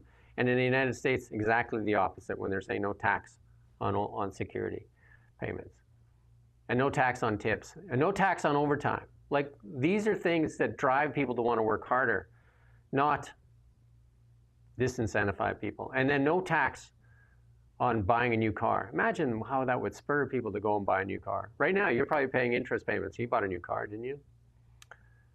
You're paying interest payments. Just think if you could write that off. Man, what a boom that would be, right?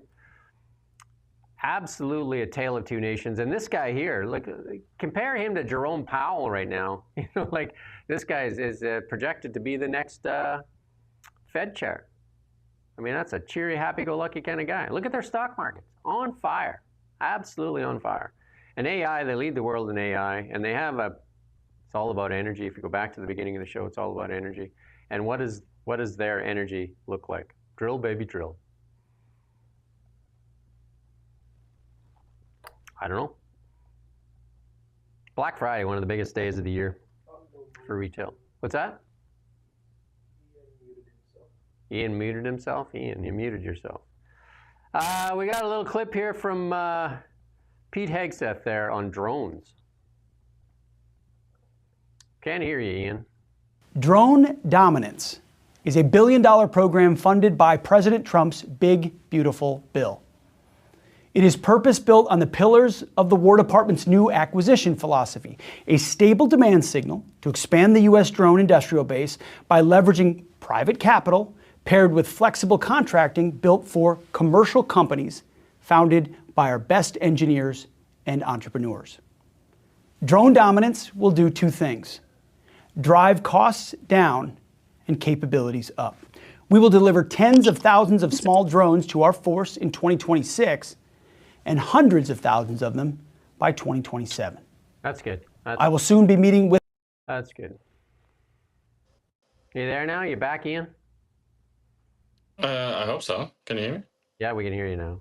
Drone dominance. I was just there's some comments here in the YouTube comments here. I was just in Tokyo. I'm going to talk about this a lot in Tokyo, and my son was there with me, and he's kind of left-leaning, and he's just like, he said, I don't understand it. Why are all these people really loving America? Like everywhere you go, there's American flags, America this, America that. Such respect for America and Japan. Well, they know that they rest under the comfort and security of the American military machine. Canada does the same thing, yet we want to stick sticks in their eyes, which seems kind of odd, for sure. Seems kind of odd.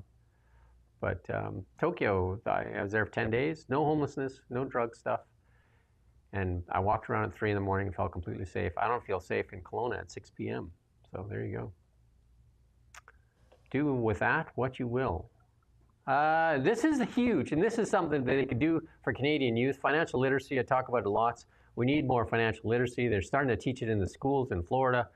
They need to start teaching it to our children here. I try to do as much as I can. But this is huge. This is absolutely massive. These, they're calling it the Trump accounts, because why not? They're going to put $1,000 in the accounts of kids under 10. And we're going to play the clip here. We don't have the clip? Well, I thought I had the clip. But anyway, we're going to. So there's 25+ million kids are going to get that $1,000. And that's in people, and parents can then contribute up to $5,000 themselves. And if you contribute the maximum every year, you could have a couple $100,000 by the time that kid turns 18. And they're going to invest it in the S&P. And then so all the kids are going to be learning about the stock market as they grow. They're going to be investing in the stock market, which also will lead to more stock market growth. And here's the president or the head of Robinhood here on the president. And this is where they're going to open up a lot of these Trump accounts. Robinhood, a great app in the United States and Wealthsimple here in Canada. Robinhood's coming to Canada as well, though. But let's listen to what he has to say from Vlad.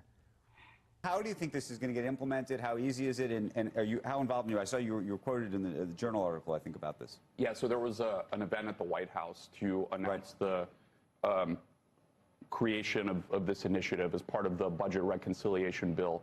And you know, I was there sort of as a representative of the retail brokerage industry.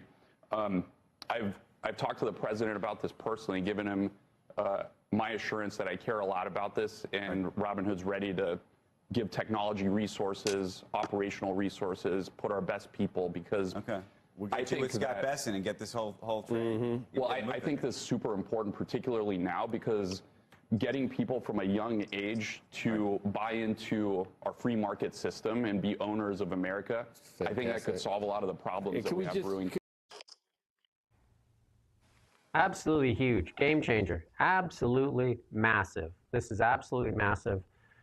And it's something that if I was in government right now, I would say we're copying that right now, today, doing it right now. That's where you make a difference, instead of these, you know, these taco and tinsel giveaways and stuff like this nonsense.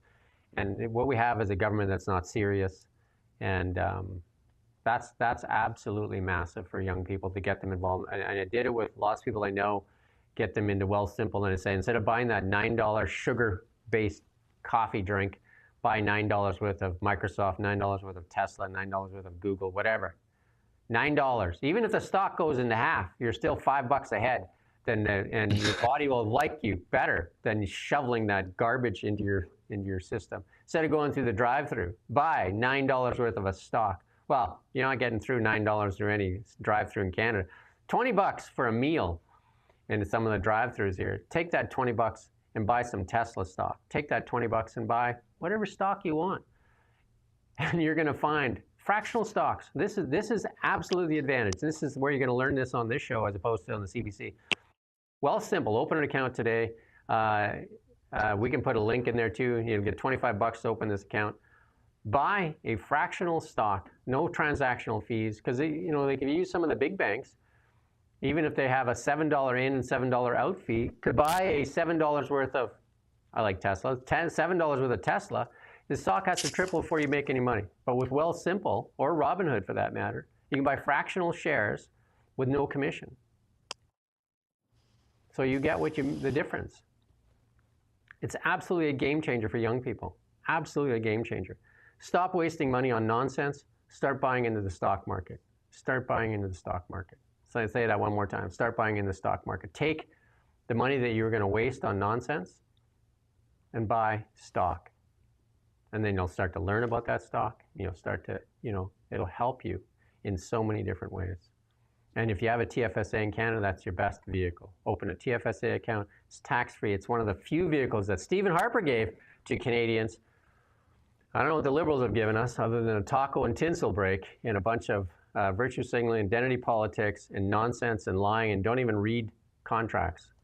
But they do go on junkets all the time. Get mining stocks. Sure, I love mining. I own lots of mining stocks. The American Eagle is a great one here in Canada right now. American Eagle.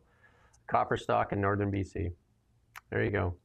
And we're going to put that link in for Wealthsimple. And then you'll get $25. And then you can open your Wealthsimple account, and it'll be amazing. And you'll thank me later. Wealthsimple, share that with, then you can do it. Once you have an account, you can share that with your friends, your youth, your family, or whatever, and they'll get $25. You'll get $25. And it is absolutely amazing. We want to put the right link in, though, because we need the affiliate link in there, so that that's okay. You can pull that one out, and we'll pull the other link in there. But yeah, it's great. But Europe is facing civilizational, we'll get that link in there for you right away. Europe is facing civilizational erasure and might not be able to remain a U.S. ally, says the White House there, because of all that immigration stuff that's going on. Yeah, well, and also these low birth rates, authoritarian approach to speech, freedom of expression, and lack of confidence. That's another thing that they point out, like sort of not proud of being German or French or whatever it is. But it's it's pretty stark language from the Americans. They don't really mention Canada, though. They just talk about the Western Hemisphere. And it says here, in relation to the Western Hemisphere, we will enlist established friends in the hemisphere to control migration, stop drug flows, and strengthen stability and security. But what I thought was quite interesting was this other line here. We will reward and encourage the region's governments, political parties, and movements broadly aligned with our principles and strategy. How does that make? That makes no sense to me whatsoever. Like, how does that connect with Trump's attitude to Pierre Poilievre? You'd think Pierre Poilievre was a little bit more aligned with that kind of ideology, wouldn't you? And yet they almost conspired to sink Poilievre in the election. So I don't know. I don't know how to interpret that one. I just sent you the link there. If you could put that in there. There you go. We did that already. That story we did. And here it is. Michael Jordan, the latest to walk away from the Democratic Party. I tried to stick it out. He told reporters he just can't do it anymore. And he said the moral bankruptcy of the Democrats and their unwillingness to work on anything besides obstructing the president, like him or not, he needs to be able to do his job. And I'd say the same thing here in Canada. We use Trump as a straw man for everything instead of like, let's compete. Let's compete. That's what makes you better. Michael Jordan knows how to compete. Do you? Instead of whining and feeling entitled, do you know how to compete? And if you use that link, you'll get $25 to open your Wealthsimple account. And then you can, once you have your account, you can share that link and you can get $25. And whoever you get, your kids get your kids into it, 100%. Get your kids on Wealthsimple. And I say this with experience. I've got all my kids on it. And I tell everybody I know to get their children on it. And open, especially if they're 18 and over, open a TFSA. First thing to do, max out that TFSA. And even if you're an older person, TFSA before the RRSP. Because guess what? They're coming after you. That's what the Canadian government wants, tax you more. TFSA, that's the only thing. Well, you never know when they go after that. But hey, they haven't been talking about that one yet, but maybe soon. But they're going to go after your RRSPs, and they're going to go after they're going to claw back your CPP because of your RSPs and all that stuff too. So good luck with that. Putin in India, and what a big fanfare thing there. Let's play a little bit of this as we talk, because we're going to turn the sound off on this clip here. But Vladimir Putin getting the big welcome in India. They know how to put on a show too. They're making the royals look Canada can't put on a show like this, but look at India. That's quite the show.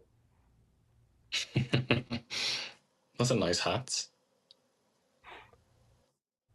Yeah. Prime Minister Modi there. Well, he's certainly walking a fine line, Modi, isn't he? He's trying not to upset the Americans too much, but he also wants to keep Russia as an ally. And then they had a big announcement as well. And here's the big announcement, because they also, this is back to our theme of our show. It's all about energy. Here's the announcement on It's All About Energy. Does not limit to that.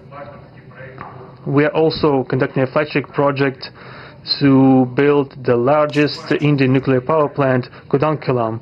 2 out of 6 reactor units have been already connected to the energy network, and 4 are still under construction. Getting this nuclear power plant to full power output will give an impressive contribution to the... That's good. So they announced that they're going to build lots of... The interpreter's voice, they should use like Donald Duck or something like that for Vladimir Putin to make him... yeah. Anyway, sometimes the interpreters they use for different people is weird, especially in Canada. It's kind of weird. But yeah, it's all about energy. And look what they're selling to the Indians. They're selling them nuclear power. Russia. You know what Russia is? A mirror of Canada as far as resource rich. And what does Russia do? Sells it to everybody, including to the European Union.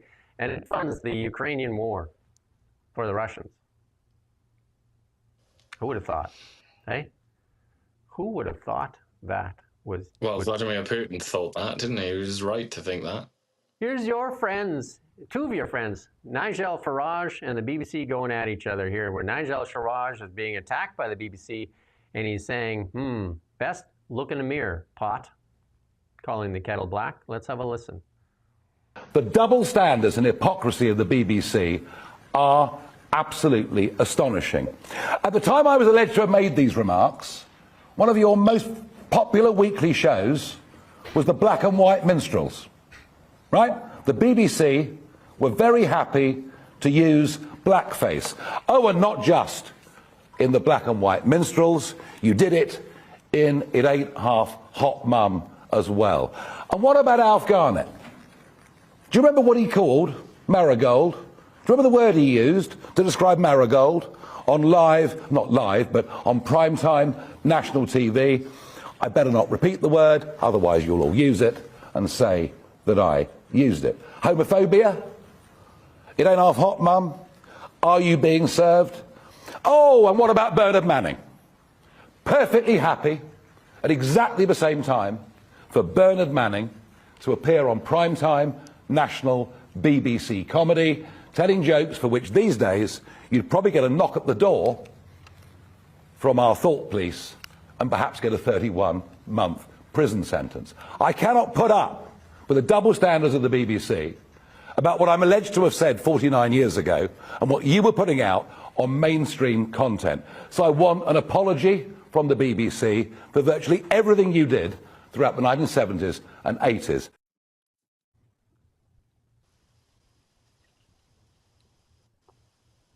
Cringy. He's sort of approving of their logic, of the sort of progressive extremist logic there, isn't he? That you should apologise for things that happened decades ago. But this is all in reaction to a very, very, very strange article written by the Guardian newspaper. It was a hit piece where the Guardian went and interviewed people that Nigel Farage was at school with when he was a teenager. So we're talking 40 years ago or something like that.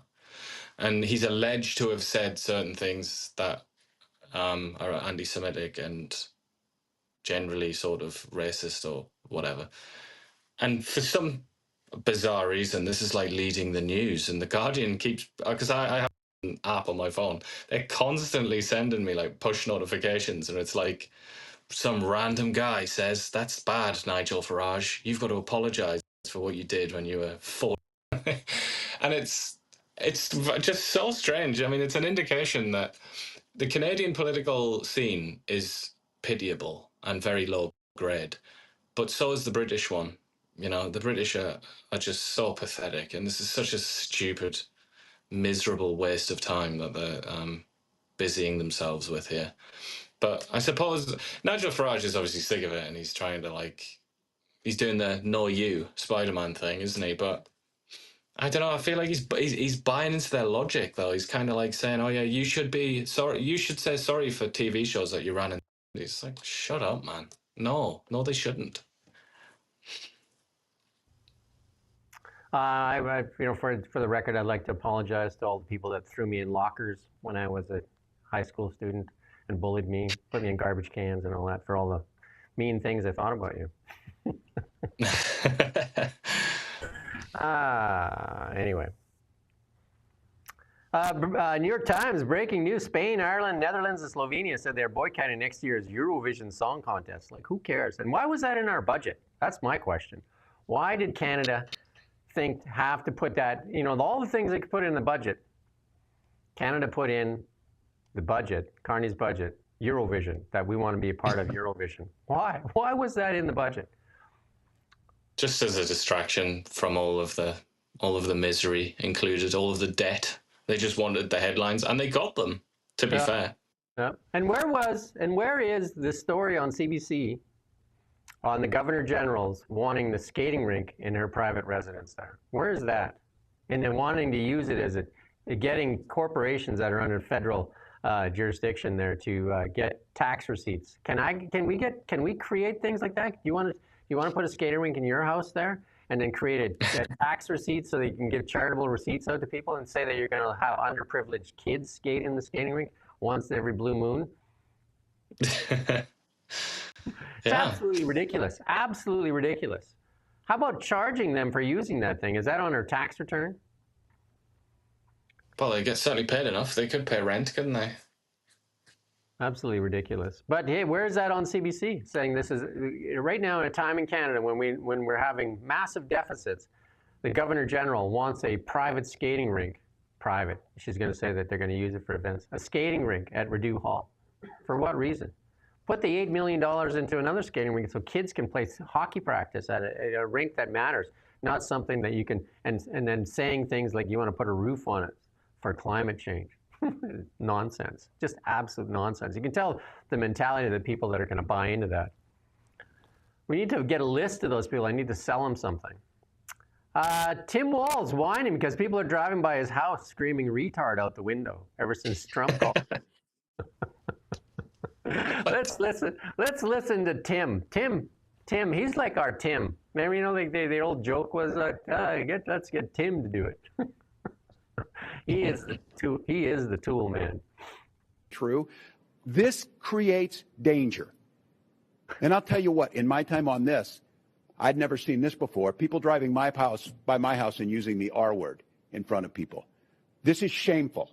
And I have yet to see an elected official, a Republican elected official, say, you're right, that's shameful.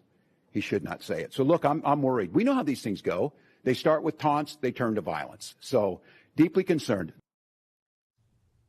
I just want to remind Tim, was Tim not the guy calling Elon Musk a Nazi? Was that not the guy? Was he not the guy? And Trump as well. How many things has Trump been called? Fascist? He gets called a fascist every bloody day.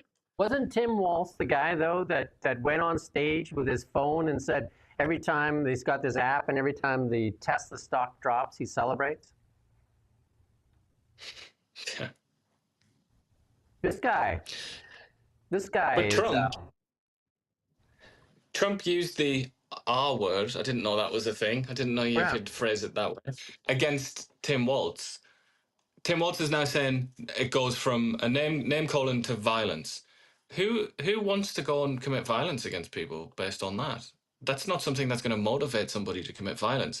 However, if you call somebody a racist Nazi and you invent conspiracy theories about how they're undermining the United States, they're going to kick off a dictatorship and a military coup. Right, that's a reason to be violent against someone, isn't it? It doesn't, it does not compute. It's not good enough. But as usual from this guy, just everything about him is low grade. He's just so appalling. Trump may have dodged a bullet. Literally dodged a bullet. America dodged a bullet. This guy could be the vice president.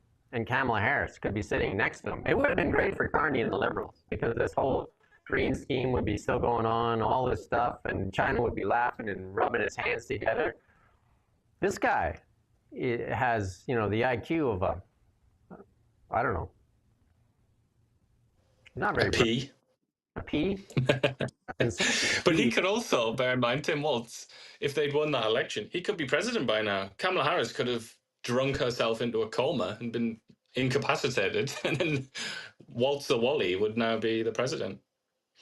And the only reason she picked him was because she wanted a white male, because she didn't want the gay Pete Buttigieg.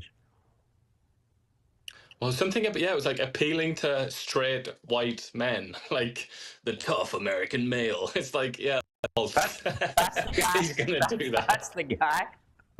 That's the guy. This is the comedy part of the show. That's the guy. Yeah. Somebody says, please apologize for that last remark. Which last remark? I don't know idea. Simple website, very slow and almost unresponsive. Not sure why. Probably because the people that we reach, we drove it into that. Simple should be working. Simple, where you want to go. If it's not working right now, just maybe check your internet connection. Do a speed test. Speedtest.org on your own website. But definitely great for youth, great for people. You can get mortgages on there through Pine too now. Crazy. Absolutely great. Stephen A. Smith, and he's done with cancel culture. I like Stephen A. Smith. He's a Democrat. Listen to what Stephen A. Smith has to say. I know up front the Republicans, or Republicans, as I call them because of the Epstein thing, they're straight racist. I already know that. Because it's a double standard. Where's the same energy? Time out. So what we're going to do is we're going to say Republicans are racist as opposed to specific names. You're just going to call an abundance of people racist. A blanket across the board, Republicans are straight racist. Goodbye, man. Have a nice day. We're not doing that. We're not doing that. I'm not letting anybody on either side of the aisle castigate an entire party of people like that. I'm not doing that. That gets us nowhere. Malik, you can call back any other show. But if you have points, make your point. What if you ran across somebody? Brett was saying my mic is intermittent. I switched mics, and tell me if that helps at all. And we're almost done anyway, but sorry about that. If you notice my mic cutting out, let me know. But that's enough of that, dude. You know what I mean? A while ago, MSNBC and that would be encouraging that. CBC encourages that kind of nonsense too. Look at all the stuff that they've said against us here in Canada. People in Congress on the Democratic side, and to be fair, the Republican side, also making these wild generalizations about what is in effect sort of tens of millions of people at least. But it's good on Stephen Smith and saying we're not going to put up with this anymore. Buzz off, because before this would be just like, like this would be just, they'd be rubbing their hands together. Oh, here's somebody that's going to talk terrible, right? And we'll look at our mics, because this is odd that these have been working well. And thanks, Joe. Keep telling us. Yeah, we don't have the $1.5 billion that CBC has. Yeah, they've got the best mics. Maybe they can give us some. We can loan some. They've got their foot on our throat with Bill C-18. They've taken away our audience that we earned over a decade with Facebook and Instagram of over 200,000. They took that away because they said they were helping us. Thanks for the help. We could do without. Stephen Guilbeault was on about that yesterday. The press were, they throw a microphone at him, and he was talking about all the money that Pascal Santonge got for journalists across Canada. There's no recognition of reality, is there? Well, Joe, you can hit the tip jar. YouTube has a tip jar. We don't want to go fund me, but you can hit the tip jar. There is one on YouTube there. You can actually hit it. There you go. And we do have it on our site, too. If you're on the bottom of all our stories, you can actually contribute to local independent journalism. There you go. We got a little bit from your friend, Keir Starmer. You're in Easterhouse, you're talking about lifting children out of poverty. That was the big measure in your budget. Otherwise, your budget was chaos. Well, lifting children out of poverty is a massive measure. 95,000 children in Scotland will be lifted out of poverty because of the measure in the budget, and that's something that Anna Sawar has been campaigning for a very long time. Those children have been living in poverty. It'll be remaining with them for the rest of their lives. They've paid a heavy price. We will lift children out of poverty. But not before Christmas. But not before Christmas. Just hear me out. That means that a whole generation of children across Scotland will have the best start, have the chance to go as far as their talent will take them to contribute to the economy, and they should never have been held back in this way. So it's a moral mission for me, a political mission. It's massively important in Scotland, and I'm really proud that this is one of the things we've done on the budget. But you say that's the only thing. You say that's the only thing under the budget. Let me just also point out to you. You just said they should never have been held back in the first place. 22 months they'll be held back by this under a Labour government. We have just lifted 95,000 children You're not out doing of it until poverty. April.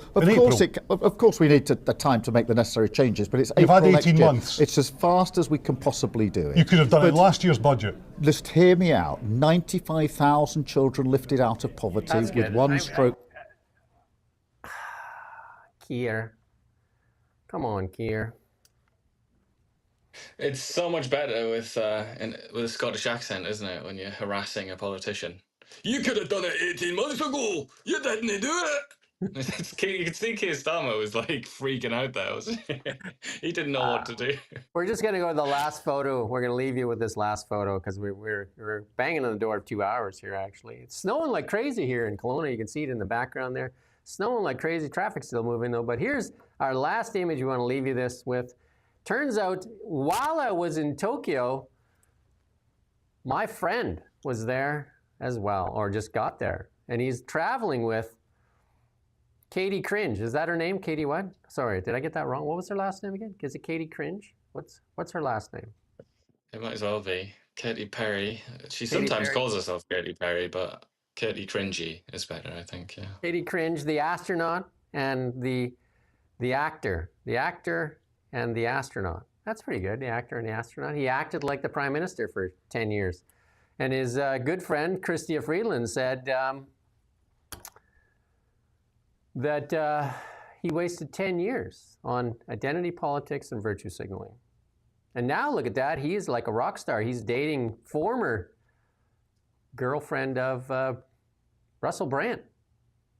Russell Brand, he's... And Orlando Bloom, Legolas. Yeah, so now he's in good company.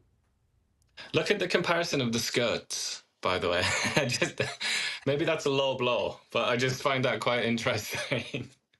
Which one? Who's the serious political, who's the serious one? Put it that way. Yeah, poor Justy, hey? Well, again, I was in Tokyo, and Tokyo, absolutely amazing, and Osaka. Clean, saw no crime. I wish my girlfriend was an astronaut, yeah. I wish I was an astronaut. That was my dream as a youth. I went to the career thing, and they said, forget it, kid. I was like, thanks. So I quit school. That's high bloody school harsh. dropout. I was like Ricky. I had my grade 10. I left high school in grade 10, started the mill, working at the mill, pulling on the green chain, pulling boards on the green chain. The day I turned 16, my mom lost her mind, but we needed the money. And I was working full-time 2 months in on the green chain, pulling lumber in a mill called Pope and Talbot. There you go. Loving life large. And astronaut, I like that better, astronaut. Astronaut, yeah. Again, Tokyo, amazing. If you get a chance to go to Tokyo, go there. The food was cheaper than here. No homelessness. And I was walking around every morning at 3 a.m. because I get up early. And I walked around because they didn't want to wake everybody else up, so I had nothing to do instead of just staring at the ceiling. So I went for a walk every morning at 3 a.m. Never felt at jeopardy once. I was emceed an event here in town, 6 o'clock, downtown Kelowna. And I got hassled as I was walking a block and a half. You can't avoid it, can you? It's not. Well, even last time I was there, and we were in McDonald's or something like that. Somebody was like trying trying to break into a car just like straight away. It's absolutely everywhere, isn't it? And it's not just Kelowna. We should just pick on Kelowna. It is all over Canada. Obvious.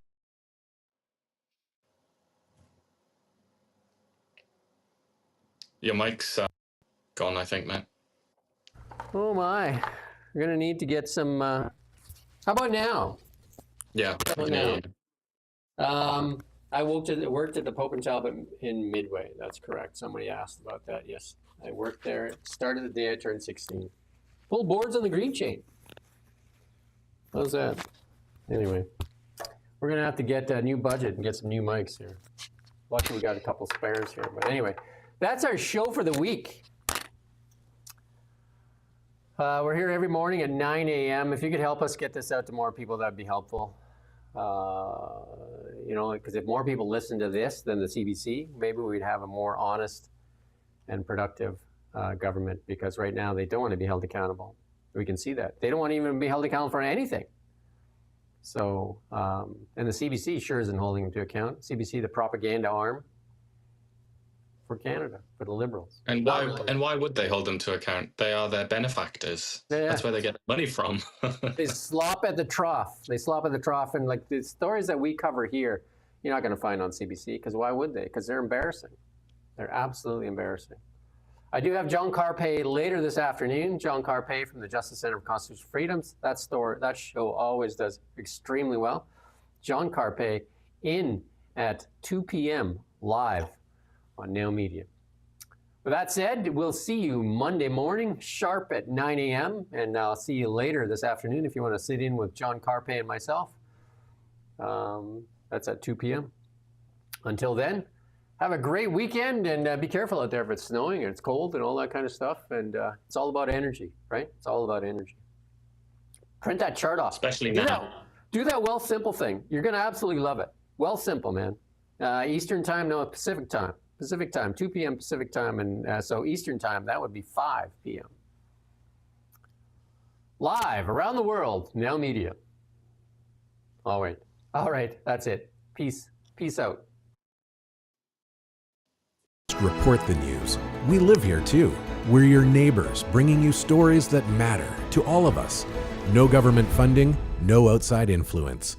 Kelowna Now, local, independent. News you can trust.